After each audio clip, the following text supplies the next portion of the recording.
بلوچستان کے PB 36 منگچر 2 کلات، یہاں پہ آج 7 پولنگ اسٹیشنز پہ ری الیکشن ہوا ہے۔ دراصل جب 2024 کے عام انتخابات میں اس حلقے سے میر ضیاء لانگو جو سابقہ وزیر داخلہ ہیں اور باپ پارٹی سے ان کا تعلق ہے، وہ جیت کے آئے تھے، لیکن ان کے جو اپوزٹ امیدوار تھے جمعیت علماء اسلام سے ان کا تعلق ہے، میر سعید لانگو، انہوں نے اس انتخابات کے نتائج کو عدالت میں چیلنج کیا تھا، جس کے بعد عدالت نے سعید لانگو کے حق میں فیصلہ دیا تھا اور اس حلقے میں جو 7 پولنگ اسٹیشن ہیں اس میں ری پولنگ کا حکم دیا تھا، لیکن 2 سال گزرنے کے باوجود انتخابات نہیں ہوئے۔ اس میں وقتاً فوقتاً الیکشن کمیشن جو ہے وہ انتخابات کروانا چاہتی تھی، لیکن بلوچستان گورنمنٹ کی جانب سے بارہا ان کو خط خطابت کی گئی اور کہا گیا کہ جی اس حلقے میں حالات خراب ہیں، سچویشن جو ہے امن امان کی بہتر نہیں ہے، اس لیے بلوچستان گورنمنٹ یہ انتخابات نہیں کرا سکتی۔ بہرحال آخر کار آج 10 مارچ کو اسی حلقے 36 سے 7 پولنگ اسٹیشن پہ ری انتخابات ہوئے، تو اس میں ایک ناخوشگوار واقعہ بھی پیش آیا۔ ہوا یوں کہ جو اطلاع ہیں اور کچھ ویڈیوز بھی سوشل پلیٹ فارم پہ وائرل ہو رہی ہے، اس میں میر سعید لانگو کسی بندے کے ساتھ کوئی تلخ کلامی ہو رہی ہے اور اس کے ساتھ جو ہے کچھ نازیبا حرکت، آپ اس کو تشدد بھی کہہ سکتے ہیں، وہ ہوا جو نہیں ہونا چاہیے تھا۔ دراصل ہوا یہ کہ جو ویڈیوز سے ظاہر ہوتا ہے اس میں ہے کہ میر سعید لانگو چونکہ خود بھی کینڈیڈیٹ ہیں، وہ ایک پولنگ اسٹیشن پہ آتے ہیں اور وہاں پہ جو پولنگ افیسر ہیں، شاید کوئی ٹیچر ہیں، ان سے کچھ سوال جواب کرتے ہیں۔ سعید لانگو ان کو کہتے ہیں کہ یہاں پہ یہ جو پولنگ اسٹیشن ہے یہاں پہ کتنے ووٹ رجسٹر ہیں، تو اس کو بتایا جاتا ہے کوئی 1000 کے قریب ہے یا 1000 سے کوئی زیادہ ہیں۔ تو اس حساب سے سعید لانگو ان سے پوچھتا ہے کہ یہاں پہ آپ کے پاس 11 بیلٹ پیپر ہونے چاہیے بکس، تو اب آپ کے پاس کتنے ہیں؟ تو آگے سے جواب ملتا ہے کہ جی 2 ہیں۔ اسی بات میں تلخ کلامی شروع ہوتی ہے۔ تو اس میں جو جمعیت علماء اسلام کے جو کینڈیڈیٹ ہیں وہ کہتے ہیں کہ یہ تو سراسر ایک تو ناانصافی ہے، زیادتی ہے اور یہ رگنگ ہے، تو یہ آپ نے کیسے کیا؟ جب یہ سوال پوچھے جا رہے ہوتے ہیں اس پولنگ افیسر سے تو پولنگ افیسر کے پاس کوئی بھی جواب نہیں ہوتا، کوئی خاطر خواہ جواب نہیں ملتی اس کو۔ اور واقعہ اگر 11 بیلٹ پیپر کے بک جو ہے وہ ہونے چاہیے اور اس میں 2 ہیں، تو اس سے صاف ظاہر ہے کہ جو 8 یا 9 وہ جو بیلٹ پیپرز کے بکس ہیں وہ اگر غائب ہیں تو اس سے ظاہر ہے یہی سوچا جا سکتا ہے، امیجن یہی کی جا سکتی ہے کہ جی وہ جو باقی 8 جو بیلٹ پیپر کے جو بکس ہیں وہ کہیں پہ ان کے خلاف مس یوز ہوئے ہوں گے، دھاندلی ہوئی ہوگی۔ ظاہر ہے اگر ہونا تو چاہیے کہ تمام کے تمام بیلٹ بکس وہاں پہ موجود ہونے چاہیے تھے، پر نہیں تھے۔ یہاں تک میر سعید لانگو کا جو موقف ہے اس کا وہ بڑا حاوی رہا، لیکن اس کے بعد میر سعید لانگو نے جو پولنگ افیسر ہے اس پہ جو ہاتھ اٹھایا، وہ واقعہ کے بعد جو سعید لانگو کا اپنا جو موقف ہے وہ دب گیا، اور سوشل میڈیا میں وہ جو تشدد کا واقعہ ہے وہ زیادہ ابھرا، تو یہ تمام معاملہ جو ہے الٹا پڑ گیا میر سعید لانگو کو، اخلاقاً بھی ویسے بھی اور قانوناً بھی۔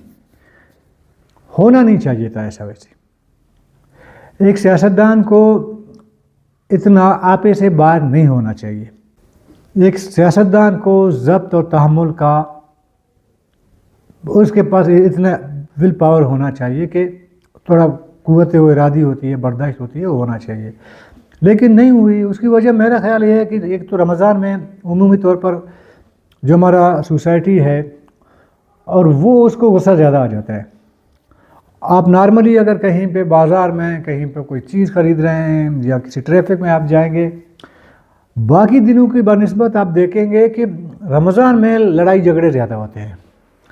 تو شاید روزے کا جو ہے ایک اثر تھا شاید، تو یہ ناخوشگوار واقعہ پیش آیا. بہرحال اس کے بعد جمعیت علماء اسلام کا بھی ایک اسٹیٹمنٹ آیا ہے کہ جی ہمارے ساتھ ناانصافی ہوئی ہے اور دھاندلی ہوئی ہے، اور الیکشن کمیشن کی جانب سے بھی ایک اسٹیٹمنٹ آیا ہے کہ جی ہم یہ جو واقعہ ہوا ہے اس میں جو ذمہ دار ہیں ان کے خلاف ہم قانونی کارروائی کریں گے. ایک معاملہ تو یہ ہوا. آج ہی کے دن میر سعید لانگو کے ساتھ ایک اور حادثہ پیش آتا ہے. منگچر کا جو جوہان کا علاقہ ہے وہاں پہ وہ اپنے لوگوں کے ساتھ کسی پولنگ اسٹیشن کا شاید دورہ کرنے نکلے ہوں گے یا کسی کام سے. وہاں سے جو قریبی پہاڑی وغیرہ علاقے ہیں وہاں سے کچھ مسلح لوگ یعنی وہ آتے ہیں اور وہ میر سعید لانگو سے کچھ اسلحے وغیرہ بھی چھین کے لے جاتے ہیں. یہ 2 واقعہ ہوئے ہیں، اور اس میں میرے خیال میں میر سعید لانگو نے کہا بھی ہے کہ لوگ آئے تو میرے ساتھ کوئی 40-50 لوگ تھے، ادھر اکیلے بھی مسلح تھے، آگے سے بھی مسلح لوگ آئے. تو میر سعید لانگو نے میرے خیال میں سمجھداری یہ کی کہ انہوں نے مزاحمت نہیں کی آگے سے. اگر مزاحمت ہوتی تو جو کراؤڈ میر سعید لانگو کے ساتھ تھا تو ان کے نقصان کا اندیشہ ہو سکتا تھا. تو اس لیے انہوں نے جو اسلحہ ان کے پاس تھا انہوں نے ان کو حوالے کیا. اب دیکھیں نا، بلوچستان کے جو بھی بلوچستان کے جو بلوچ علاقے ہیں وہاں یہ صورتحال ہے. کئی ایم پی ایز منسٹر وغیرہ مسلح لوگوں کے ہتھے چڑھے ہیں، ان سے اسلحہ چھینا گیا ہے، اور بلوچستان گورنمنٹ نے شاید اسی وجہ سے کہا ہوگا کہ جی حالات ٹھیک نہیں ہیں، ہم الیکشن نہیں کروائیں گے، لیکن آخر کار کروائے گئے. اور یہ الیکشن اس لیے بھی کروائے گئے کہ حالیہ دنوں میں صدر اختر جان مینگل کے استعفے کے بعد جو قومی اسمبلی کا خوزدار سے جو حلقہ جو ہے خالی ہوا ہے اس کے بھی تو انتخابات کروانے ہیں نا. اگر یہ انتخابات جو نہ ہوتے منگچر کا، اس کے بعد خوزدار کا اس سے پہلے ہو جاتے تو اس سے صوبائی حکومت پہ انگلیاں اٹھائی جاتی، ان پہ تنقید ہوتی. میرا خیال ہے کہ اس لیے پہلے انہوں نے منگچر کلات کے 7 پولنگ اسٹیشن پہ انتخابات کروایا، تو اگلا مرحلہ ان کا جو ہے عین خوزدار کا ہوگا. یہ جو منگچر میں صورتحال پیش آیا ہے اسے دیکھیں نا، میرے خیال میں جو بدمزگی آپس میں رنجشیں وہ بڑھتی ہیں.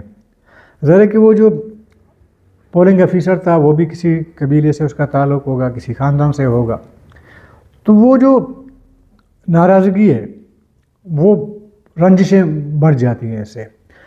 اور ایک چیز مجھے سمجھ نہیں آتی کہ ہر اپوزیشن جماعت کا ہر رکن، خواہ وہ اسمبلی کے اندر ہے یا باہر ہے، وہ 2024 کے انتخابات کو 47 کہہ کر اس کو کہا جاتا ہے کہ جی یہ تو ریگنگ ہوتی ہے، یہاں پہ انتخابات ٹوٹلی ریگنگ ہوئے ہیں. نہ صرف بلوچستان بلکہ پورے پاکستان میں کہا جاتا ہے.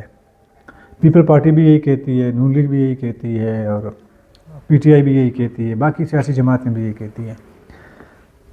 اب بلوچستان میں کچھ زیادہ اس پہ بات ہوتی ہے.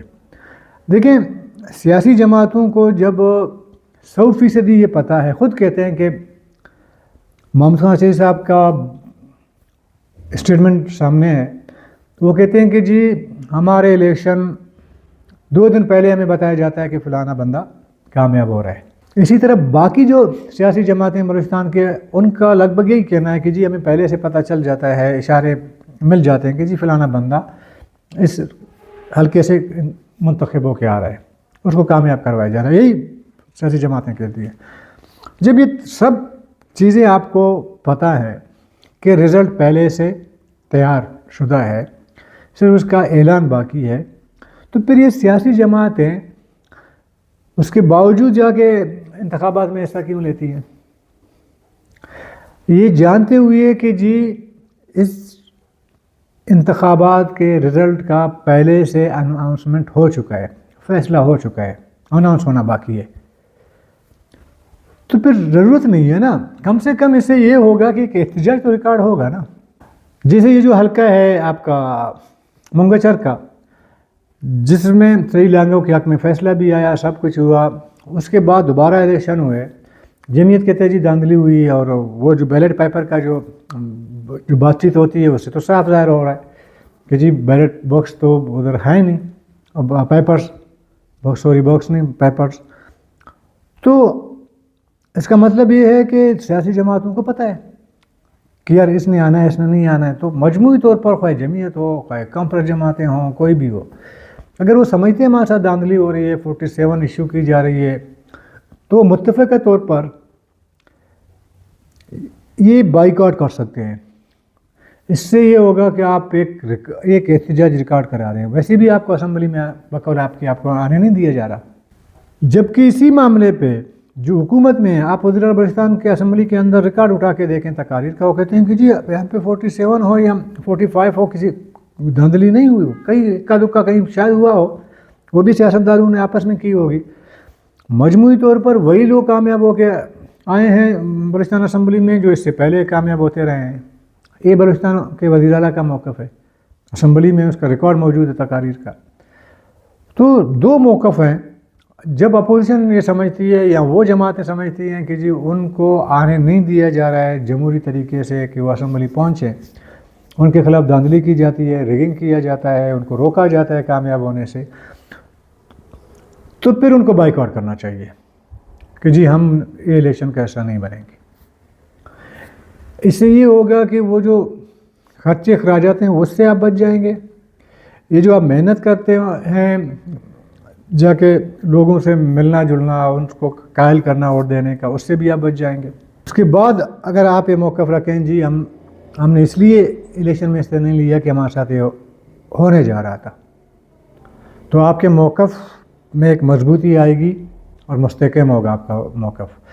لیکن چونکہ ایسا بھی ہوا ہے کہ جن جماعتوں کے ساتھ دھاندلی ہوئی ہے ان کو ہرایا گیا ہے، بقول ان کے کہیں پہ اسی پارٹی کے کسی کینڈیڈیٹ کے لیے بھی دھاندلی کروایا گیا ہے.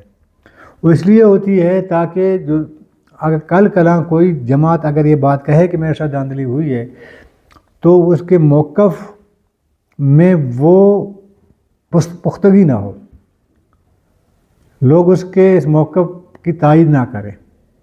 تو یہ بڑا علاج ہوا ہے. ساتھ میں ایک اور واقعہ پیش آیا ہے سوراب کے علاقے میں. اطلاع یہ ہیں کہ کمشنر مکران ڈویژن کے لیے ایک نئی بلٹ پروف گاڑی جو ہے وہ آرڈر کی ہوئی تھی. تو اس کا جو اسٹاف ہے وہ کوئٹہ سے گاڑی لے کے مکران کی طرف جا رہے تھے، تو سوراب کے مقام پہ کچھ مسلح لوگوں نے وہ گاڑی چھین لی. نہ صرف گاڑی چھین لی بلکہ وہ جو ایک ڈرائیور شاید تھا اور ساتھ میں گن مین تھا گاڑی کے ساتھ، تو اس کو بھی ساتھ لے گئے. اب تک اس واقعہ کی کسی نے ذمہ داری تو قبول نہیں کی، لیکن زیادہ تر اشارے یہ ہیں جو کالعدم تنظیمیں جو سنیپ چیکنگ وغیرہ کرتے ہیں روڈوں پہ، زیادہ تر اشارہ یہی ہیں کہ ان کی طرف سے ہوا ہوگا. اور اسی طرح میں صحیح لانگوں کے جو اسلحہ چھین لیا گیا ان کا اشارہ بھی کالعدم مسلح تنظیموں کی جانب اشارہ کرتی ہے. تو وہ جو دو لوگ گاڑی کے ساتھ لے کے گئے ہیں ان کا اب تک کوئی اطلاع نہیں ہے. اس کے ساتھ آج ایک اور واقعہ ہوا ہے کہ بلکہ 2-3 واقعات ہوئے. ایک دستی بم حملہ ہوا ہے میرے خیال میں پسنی کے کسی علاقے میں، وہاں پہ 5 مزدور زخمی ہوئے ہیں. بتایا جا رہا ہے کہ وہ ان کا تعلق جو ہے وہ سندھ سے تھا، وہ زخمی ہیں، ان کا ٹریٹمنٹ وغیرہ چل رہا ہے. تو بلوچستان میں صورتحال جیسے کہ بہت سارے جیسے میر ظفر زیری ہمیشہ کہتے رہتے ہیں کہ جی حالت خراب ہے وغیرہ، کیونکہ حکومت کا موقف ہے کہ ٹھیک ہے.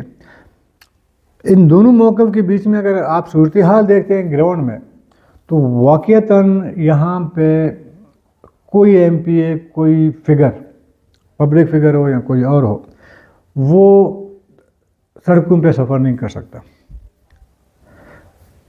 پہلے تو لوگوں کو روکا جاتا تھا، تلاشی لی جاتی ہے. ابھی تو اطلاع وہ اتنے پختہ ہو گئے ہیں، ان کی اطلاع اتنا پختہ ہو چکا ہے. اگر ایک گاڑی کوئٹہ سے نکلتی ہے گوادر کے لیے یا تربت کے لیے، ان کو یہ بھی پتہ چل جاتا ہے کہ فلانی کی گاڑی ہے اور یہ وہ بھی اڑا کے لے جاتے ہیں۔ صورتحال واقعی گمبھیر ہے۔ اب اس صورتحال کی بہتری کے آثار نظر نہیں آ رہے، اور اس کا جو حالات ہیں اس کی ذمہ داری لینے کو بھی کوئی تیار نہیں ہے۔ تو یہ بلوچستان ہے اور یہ سلسلہ چل رہے ہیں، میرے خیال میں چلتے رہیں گے۔ تو کل تک کے لیے اجازت دیجیے، اللہ حافظ۔